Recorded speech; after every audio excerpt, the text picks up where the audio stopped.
Good evening, everybody. Welcome to the White House Correspondents Dinner, the night when Washington celebrates itself. Somebody's got to do it. And welcome to the fourth quarter of my presidency. It's true, that was Michelle cheering. Fact is, I feel more loose and relaxed than ever. Those Joe Biden shoulder massages, they're like magic. You should try one. Oh, you have?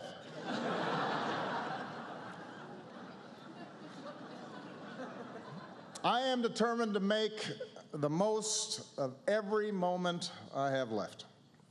After the midterm elections, my advisors asked me, Mr. President, do you have a bucket list? And I said, well, I have something that rhymes with bucket list.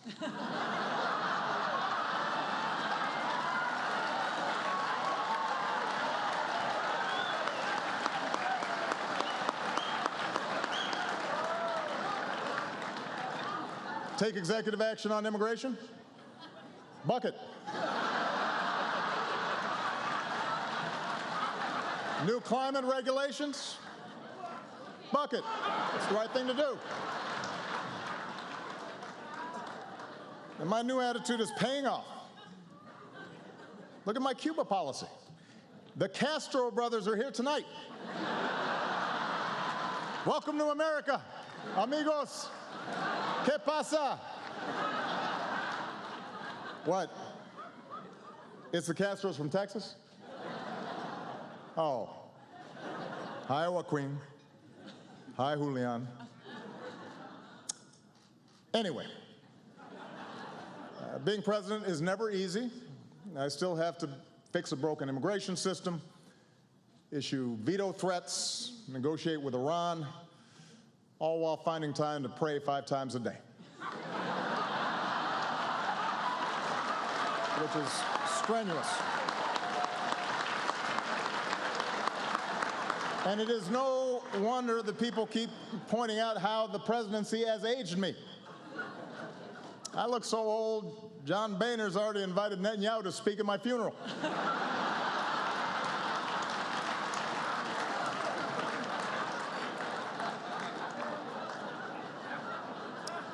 Meanwhile, Michelle hasn't aged a day.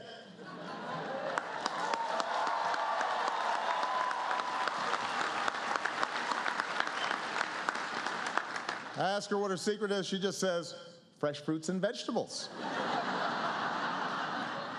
It's aggravating.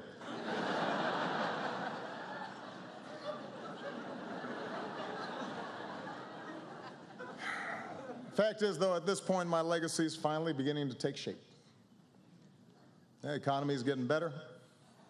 9 in 10 Americans now have health coverage.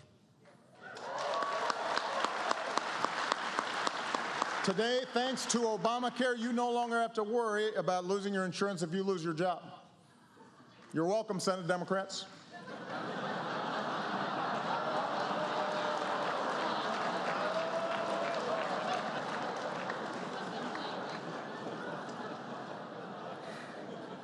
Now, look, it is true I have not managed to make everybody happy.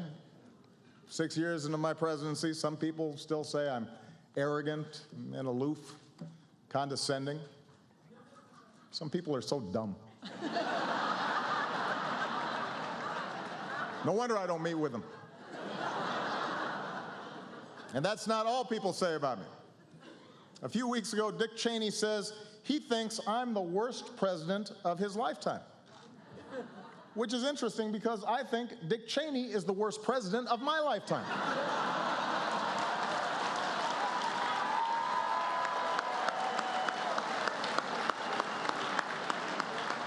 It's quite a coincidence. I mean, everybody's got something to say these days. Mike Huckabee recently said, people shouldn't join our military until a true conservative is elected president. Think about that.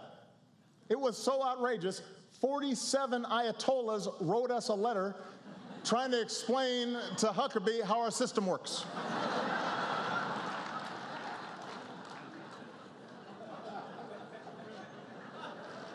It gets worse. Just this week, Michelle Bachmann actually predicted that I would bring about the biblical end of days. Now that's a legacy. That's big. I mean, Lincoln, Washington, they didn't do that.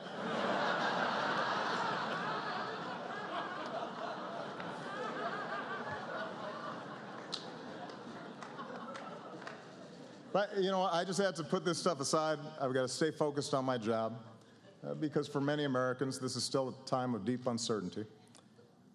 For example, I have one friend, just a few weeks ago, she was making millions of dollars a year, and she's now living out of a van in Iowa.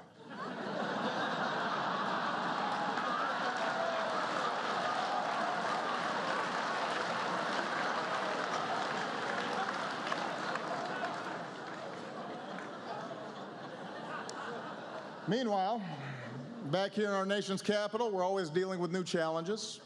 I'm happy to report that the Secret Service, thanks to some excellent reporting by White House correspondents, they're really focusing on some of the issues that have come up, and they finally figured out a foolproof way to keep people off my lawn. There he is.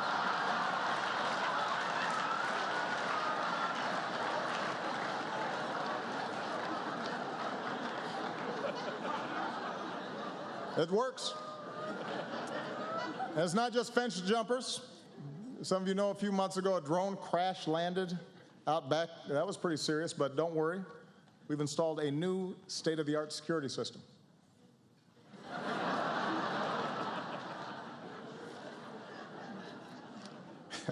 You know what? Let me set the record straight. You know, I tease Joe sometimes, but he has been at my side for 7 years. I love that man. He's not just a great vice president, he is a great friend. We've gotten so close in some places in Indiana, they won't serve us pizza anymore.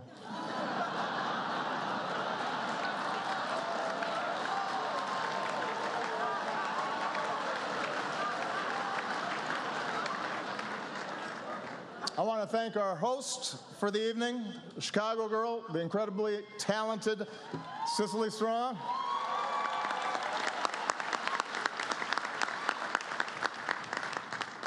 On Saturday Night Live, Cicely impersonates CNN anchor Brooke Baldwin, which is surprising because usually the only people impersonating journalists on CNN are journalists on CNN.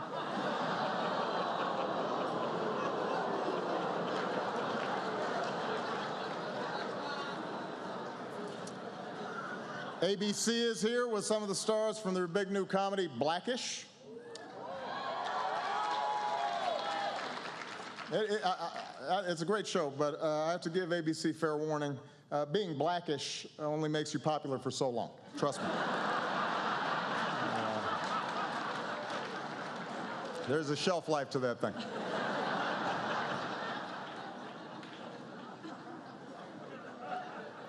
As always, the reporters here had a lot to cover over the last year. Here on the East Coast, one big story was the brutal winter. The polar vortex caused so many record lows, they renamed it MSNBC.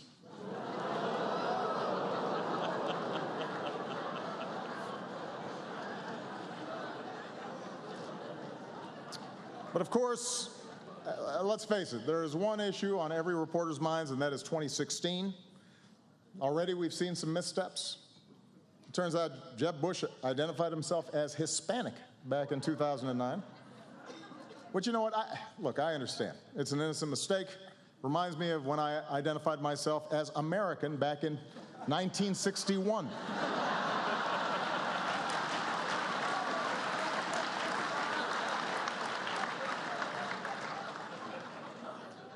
Ted Cruz said that denying the existence of climate change made him like Galileo. Now, that's not really an apt comparison. Galileo believed the earth revolves around the sun. Ted Cruz believes the earth revolves around Ted Cruz. And just as an aside, I want to point out, when a guy who has his face on a hope poster calls you self-centered, you know you've got a problem. The narcissism index is creeping up a little too high. Meanwhile, Rick Santorum announced that he would not attend the same-sex wedding of a friend or a loved one, to which gays and lesbians across the country responded, "That's not going to be a problem." Don't sweat that one.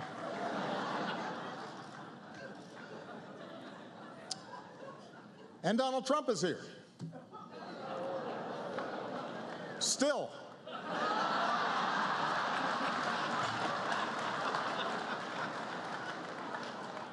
Anyway, it's amazing how time flies. Soon the first presidential contest will take place, and I, for one, cannot wait to see who the Koch brothers pick. It's exciting. Marco Rubio, Rand Paul, Ted Cruz, Jeb Bush, Scott Walker. Who will finally get that red rose?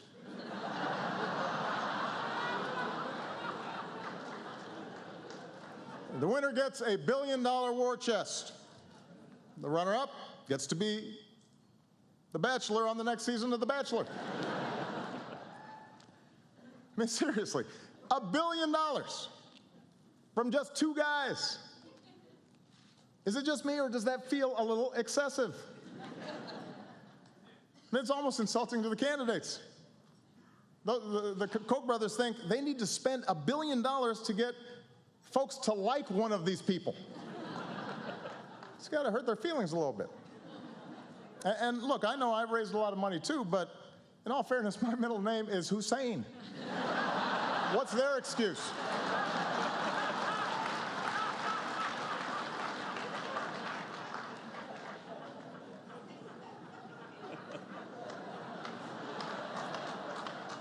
The trail hasn't been easy for my fellow Democrats either.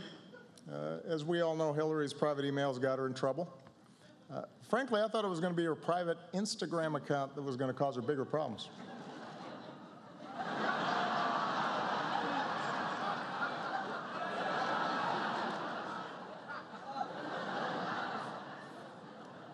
Hillary kicked things off by going completely unrecognized at a Chipotle. Not to be outdone, Martin O'Malley kicked things off by going completely unrecognized at a Martin O'Malley campaign event.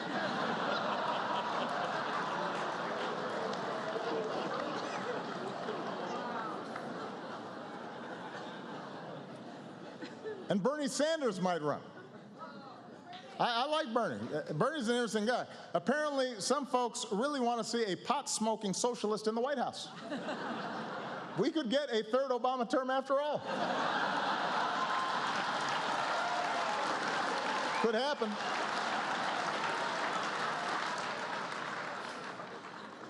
Anyway, as always, I want to close on a more serious note.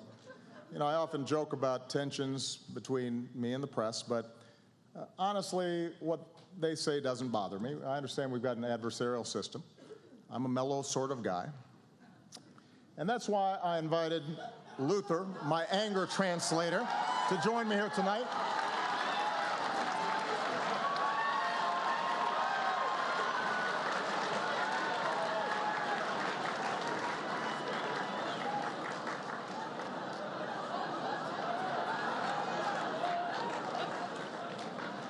Hold on to your lily white butts. In our fast-changing world, traditions like the White House Correspondents Dinner are important. I mean, really? What is this dinner? And why am I required to come to it? Jeb Bush, do you really want to do this? Because despite our differences, we count on the press to shed light on the most important issues of the day. And we can count on Fox News to terrify old white people with some nonsense. Sharia law is coming to Cleveland. Run for the damn hills. Y'all's ridiculous. We won't always see eye to eye. Oh, and CNN, thank you so much for the wall-to-wall Ebola coverage. For 2 whole weeks, we were one step away from the Walking Dead. And then you all got up and just moved on to the next thing. That was awesome. Oh, and by the way, just if you haven't noticed, you don't have Ebola. But I still deeply appreciate the work that you do. Y'all remember when I had that big old hole in the bottom of the Gulf of Mexico, and then I plugged it? Remember that? Which Obama's Katrina was that one? Was that 19, or was it 20, because I can't remember. Protecting our democracy is more important than ever. For example, the Supreme Court ruled that the donor who gave Ted Cruz $6 million was just exercising free speech. Yeah, it's the kind of speech like this. I just wasted $6 million. And it's not just Republicans. Hillary will have to raise huge sums of money, too. Oh, yeah. She gonna get that money. She gonna get all the money. Khaleesi is coming to Westeros. So watch out. Woo!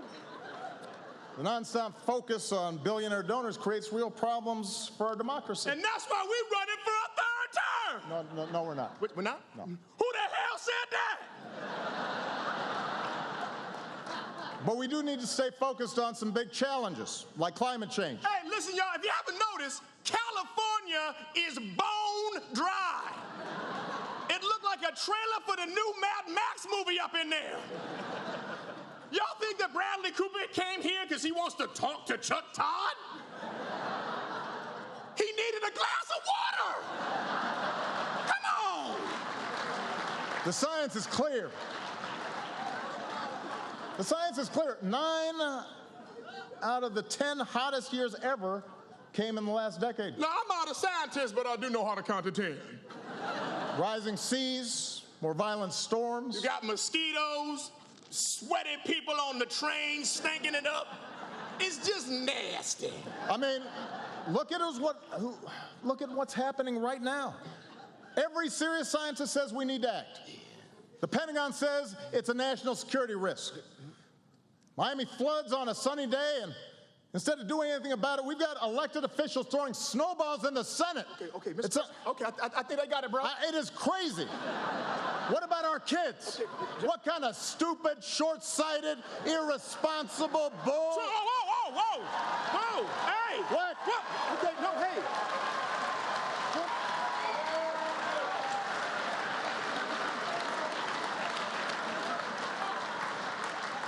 What? All due respect, sir, you don't need an anger translator.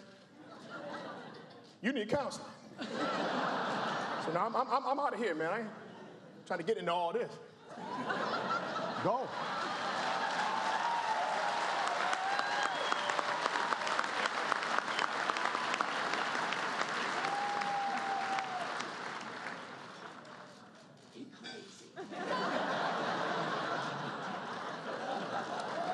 Luther, my anger translator, ladies and gentlemen.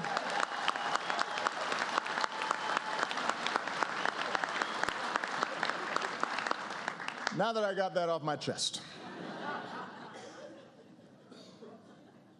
You know, investigative journalism, explanatory journalism, journalism that exposes corruption and injustice and gives voice to the different and the marginalized, the voiceless. That's power. It's a privilege. It's as important to America's trajectory, to our values, our ideals, than anything that we could do in elected office. We remember journalists we lost over the past year. Journalists like Stephen Sotloff and James Foley, murdered for nothing more than trying to shine a light into some of the world's darkest corners.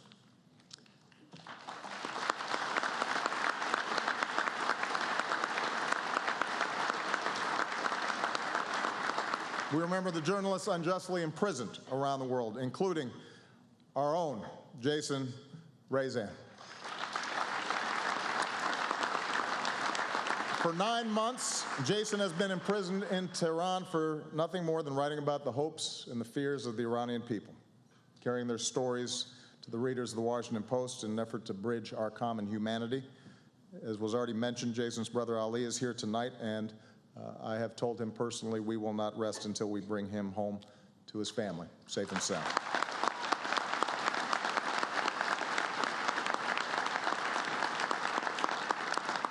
These journalists and so many others view their work as more than just a profession, but as a public good, an indispensable pillar of our society. So I want to give a toast to them.